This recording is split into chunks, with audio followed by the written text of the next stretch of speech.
We have to take imperfect action. What do we have to stop doing? Nothing, which is perfect inaction. Right. That's what we have to do.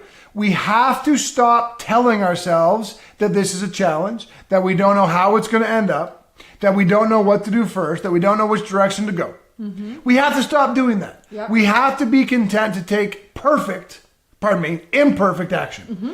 You never know what step is going to be the one that creates clarity. Completely. You never know when you get started how the path will unveil itself to you. Mm-hmm. But if you were to be honest right now, and that's up to you, and you'd like to comment, there are a lot of people out there in TV land who love to complain about, I don't know what to do, it's hard because of this, and man, I can't do that because over there, blah, blah, blah, and you don't take action on anything. So absolutely anything. Mm-hmm. Now, if you can't get this one in, mm-hmm. then we can't help you. Yeah. Because this is the one, this is the linchpin. Mm-hmm. You must start taking imperfect action towards what you want. You must stop taking perfect inaction, i.e. do nothing. Right. You know, I actually want to call out a crew member right now who, she's not here, I don't think, this morning, but she won't recognize herself as being someone who takes imperfect action because I think she feels... Who's that? I haven't said her name yet. Oh, sorry. Because she feels limited a lot. Yeah. But she is a perfect example of someone who takes imperfect action all the time. Christine Basista. I agree 100%. She is Sassy Pants Basista, and hopefully she watches this afterwards. Yes. You know, and she is very open about talking about her challenges and her struggles, so I have no problem talking about this. But that woman... You know, just yesterday, I saw a post that she's going for another job interview and she's in sign language class and she moved to Colorado because, you know, she wanted to move to Colorado. Like, that woman takes imperfect action. She's uncertain the whole way, but she just does it. And like, it's so impressive to sit back and watch that. Yeah, I'm so sorry. I heard everything and I loved it. Doc Testa, he's all emotion. He just dropped off his daughter the first day of kindergarten. I love that. Gosh, I remember that day. I love that, Doc Testa. Oh, that's the best. He's probably crying. I would be. Right? Sometimes I still do get a little teary when the kids are the first day of school. You get teary at the cutest things when it comes to kids. We just totally got distracted. John Delancey says imperfect action creates momentum. It's all it creates.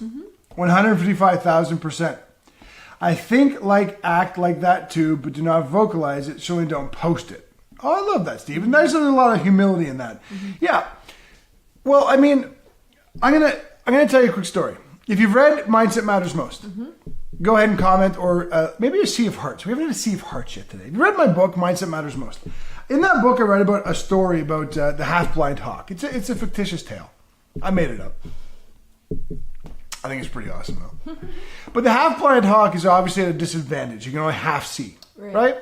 So he sits in the trees and he looks down. He surveys the entire forest floor to find something scampering. A mouse, a rabbit, something like that. Mm-hmm. And when he picks up movement, he takes off into flight. Mm-hmm. And what the half-blind hawk does is he makes large swooping circles around the entire area. The entire forest, he makes these large swooping circles around. Why? Well, because he's half-blind. He can't see exactly where the mouse is or where it's going. Mm-hmm. He can just kind of pick up its movement. So he makes these big, huge circles. And then he starts to descend. And as he descends, he makes the circles tighter and tighter. Each time he circles a tighter ring, he corrects where he is. Mm-hmm. Because the mouse is over there, so he circles tighter that way. Because he's half blind, he loses sight for a second. But the next time he comes around, he sees the mouse is over there. So he corrects over that way, tighter and tighter. He spirals all the way down until, boom, he catches the mouse. Mm-hmm.